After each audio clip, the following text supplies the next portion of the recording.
My partner and I want to be married, but we don't care much for the idea of having a wedding. We wanted to elope, but my mom has been telling me since I was 16, and had never even had a boyfriend, that she wanted to see me get married and she would basically never forgive me if I eloped. I do like the idea of my family being there to celebrate with us, but I hate the idea of spending money we don't have on this huge party just so that our relationship can change in nothing but name and legal benefits.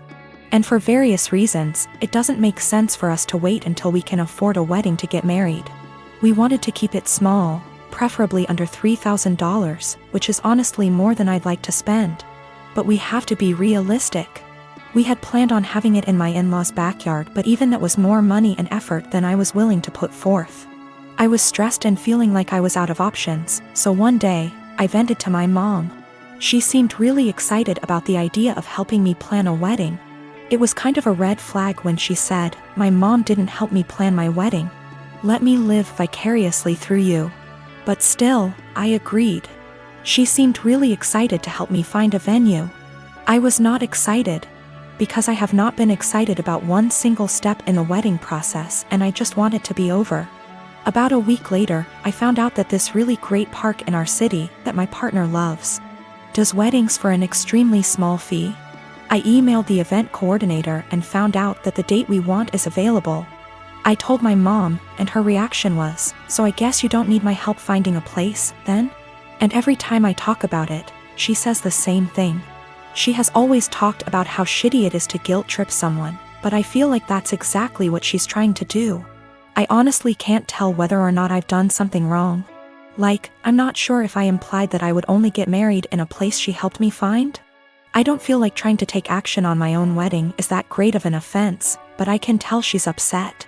I want to make her feel better, but at the same time, I don't want to change our plans again just so that she can feel involved. My husband doesn't like to go out much. It's not something that I've ever faulted him for or been mad at him about. We've never gotten in fights about it till now, and it's something he told me up front when we had first gotten in the relationship 4 years ago. I'm never going to be the kind of person that likes to go out a lot. I just want to hang out at home. And I of course said that it was fine because that's not a flaw to me, it's just a character trait. I used to suffer from depression due to a lot of traumas in my life. I found it really hard to go outside at all, and especially alone. I missed out on a lot of experiences because of this. In our first year of dating, he got me to have more confidence in myself, so I stopped hiding. I got a therapist and have been on a wonderful little antidepressant. We got married 1 year later and I'm still happier than I have ever been, and I'm incredibly grateful to have him in my life. That hasn't changed one bit. Now, I know that this isn't what he does. I know that he doesn't stay inside because he's depressed, it's because it's in his nature to be a house cat. And like I said, I'm still fine with that. Lately he's not okay with me doing this, though.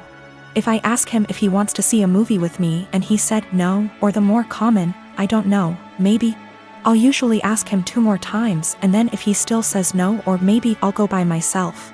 It's the same with going out to dinner, taking little classes, etc. We had fun with this at first. I would come home from doing the thing and then I would excitedly tell him what I'd done and the people I'd met. He'd happily listen and hug me and kiss me on the forehead. It was a really beautiful thing. At one point we called it My Little Adventures, and I would take Polaroid pictures and show them to him and then hang them on the kitchen wall. It was a seriously beautiful point in our relationship, and the times that we would go out and take Polaroids together were some of the happiest times in my life. I even made it a point to have us go to things that he liked to do. It was great. It was seriously so great. About 2 years ago I asked him, "Hey, I've been really passionate about learning a language and eventually going to this language's place of origin. Do you want to study it with me and then go there too?" And he said no to the language, but maybe to going with me. Cut to now, and I'm pretty good at this language. I decided about 4 months ago that I am going to this place. I asked he and he would still like to come with me, and he said no and got kind of upset that I had learned this language without him.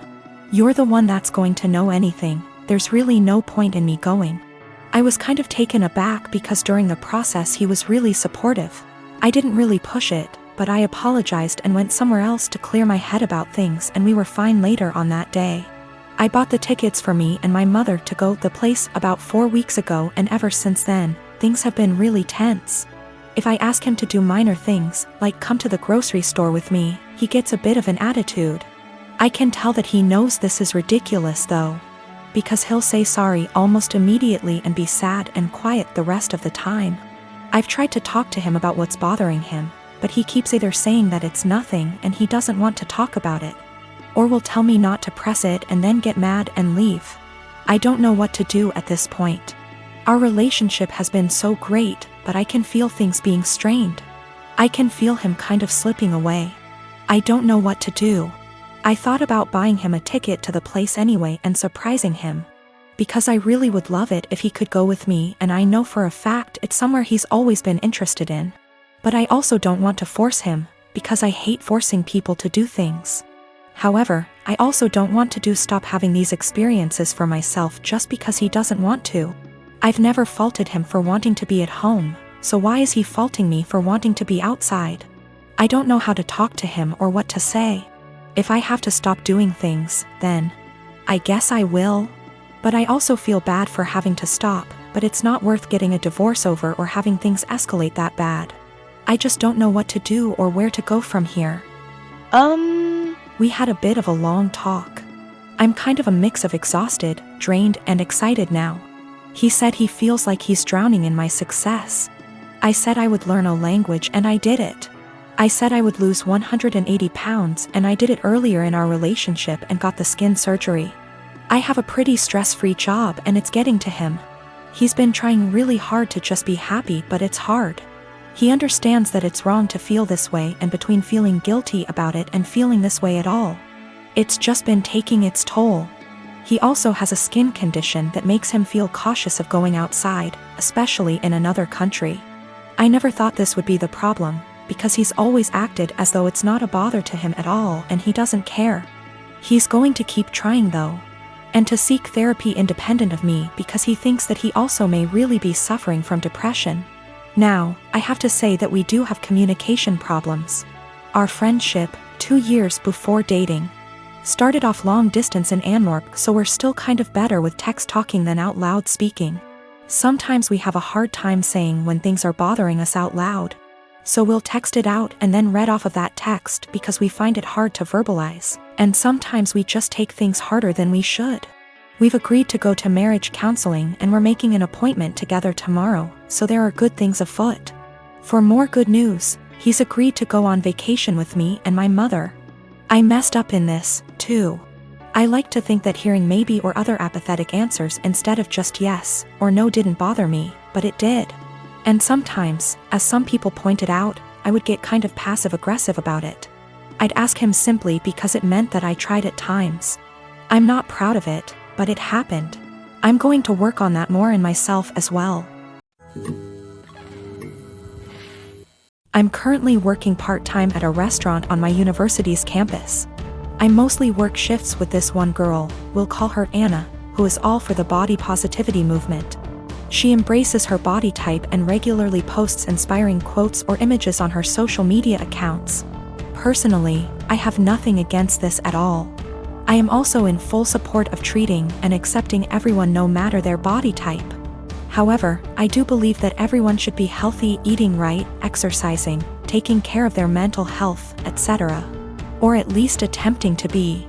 I don't support those who use the body positivity movement as a cloak to shield and justify their unhealthy and damaging behaviors. However, despite being a supporter, Anna regularly comments on my body type. For example, I always bring food for my shifts since I personally think the food there is not the healthiest: burgers, fries, more fried food, etc. Anna will often say things like, "You should eat a burger, you could use a few extra pounds, honey," or "You look skinnier than last week. I told you to stop eating salads every day." She'll sometimes even feign concern for me and ask me in private if I was struggling with my weight, and then proceed to tell me that I look way too skinny to be healthy. One time I was changing into my work shirt in the back and Anna saw my stomach and commented that my stomach was starting to look like a man's. I have no idea what that even means, but I doubt it was a compliment. These hypocritical comments have pissed me off. I enjoy eating healthy and cooking my own meals, and I enjoy working out and staying toned. Anna, on the other hand, gorges herself on the food in our restaurant, drinks about 3 cans of Coke per shift, and does not work out. I don't think this is healthy. Finally, during yesterday's shift, this guy I kinda like came in to get some food, and I was super excited to see him. He turned out to be a bit cold towards me, and the whole event was a bit anticlimactic. Oh well.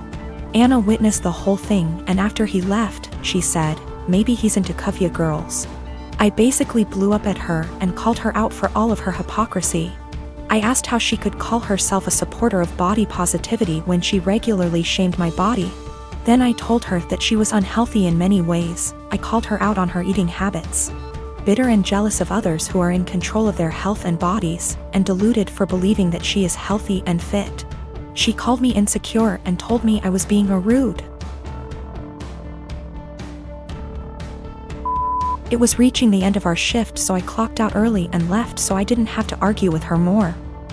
I was mad for a bit and told one of my best friends. She said that I was right and all, but that I was insensitive in the way I brought it up and suggested that I apologize. I'm standing my ground but want to hear other opinions as well. My husband, Jonah, passed away unexpectedly a month ago from a stroke. I don't want to get specific about that part. It's the worst pain I've ever felt in my entire life. And I'm still not sure how I'm ever going to move on. We were married for 5 years, together for 7. The past 2 years we've been trying for a baby, but we're just getting to the point of considering IVF when he died. Jonah had a close friend in high school named Marjorie. Marjorie also ended up going to the same university as he did, and they spent a lot of time together during those college years. Jonah said that he liked Marjorie's company, but never felt anything beyond friendship with her, which I totally believe. Jonah dated other women during that period, but told me that several times Marjorie hinted that she wanted him to ask her out. She also joked about wanting him to be her plan B in case she didn't meet someone and get married by 30. By the time I'd started dating Jonah, he had moved a couple hours away from his hometown, and Marjorie. Despite this, Marjorie immediately began finding excuses to come to our town and hang out, which usually involved her encouraging us to go drinking, and then her passing out on the couch at Jonah's apartment. I didn't mind her for the most part, but she had a habit of saying things like, "You know you ruined our marriage pact," and pointing out all the things that she knew about him, like what he took in his coffee, his favorite bands, etc. Over the course of our relationship, and especially after we got married, Jonah definitely put some distance into his relationship with Marjorie. He confided in me that he felt he had outgrown her and that they really had little in common anymore. He stopped responding to her invitations to hang out as often, though he would occasionally call to catch up out of guilt. Especially when she would text him or leave messages saying she was so sad he was ignoring her, and the like. But now he's gone. I had him cremated, like he wanted. We haven't done the memorial service yet. It was too hard for me to even imagine the first couple of weeks. And I also wanted to give time for some out-of-state people to make travel plans. The memorial is this weekend. However, 2 weeks ago, I received an email from Marjorie sent to around 60 people, including Jonah's family, saying that she was holding a memorial service for Jonah in the town where they grew up, the day before his memorial here. I was completely blown away, seeing as she hadn't mentioned anything to me or even attempted to call.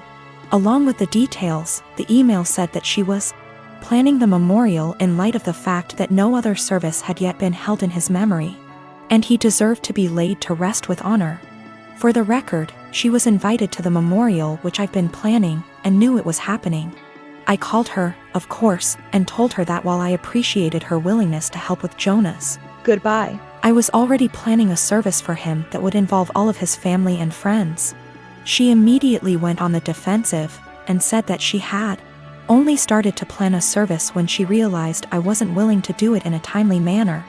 I told her that the timing wasn't her choice to make, but that if she wanted to have a memorial of some kind, to please just add on the invitation that his official memorial was going to be held this weekend. She said fine. I sent a message to all of Jonah's invited friends and family to make sure that they knew the real service, with both of our families, was going to be here, and then just washed my hands of the whole thing. This week I received a message on Facebook from Jonah's cousin, saying that Marjorie, who has apparently blocked me on Facebook, created an event for Jonah's official memorial service, her memorial, and invited everyone she possibly could. I've been getting blown up with emails asking which day the memorial is, and where. I'm honestly furious. I don't have the emotional energy to deal with this. I ended up putting a post up on my wall, reiterating the date of his service here, and asking people to please share it. Thankfully, I think the older members of the family don't use Facebook or email very often, so most of them haven't been confused, but a lot of people now think that Marjorie's service is the real one. I called Marjorie again, asking her to add an addendum to her event saying that his actual memorial was going to be here. She told me that Jonah would have wanted it this way, and that if I couldn't appreciate her efforts, I wasn't invited to say goodbye to Jonah. I told her that was fine, seeing as I'd already said goodbye to Jonah when I held him as he died. She hung up. Apparently she's now spreading information to her mutual friends with Jonah, saying that he was planning on leaving me because I wasn't able to conceive. She also said that we had approached her to carry a baby for us, all absolute lies. His cousin sent me a screenshot of a text where she said that Jonah always thought we would have the cutest baby together, and that angry widow doesn't understand how much he wants children. I'm at a loss as to what to do. I don't care what she says about me, but she's now tarnishing my husband's memory, especially saying that he wanted to divorce. Jonah would never have left me, and anyone that knows him at all knows that we were committed to each other above all else. I need to figure out how to tell this woman to off without encouraging her to spread more lies. And I also want to just forget the whole thing and crawl in bed and never get up again.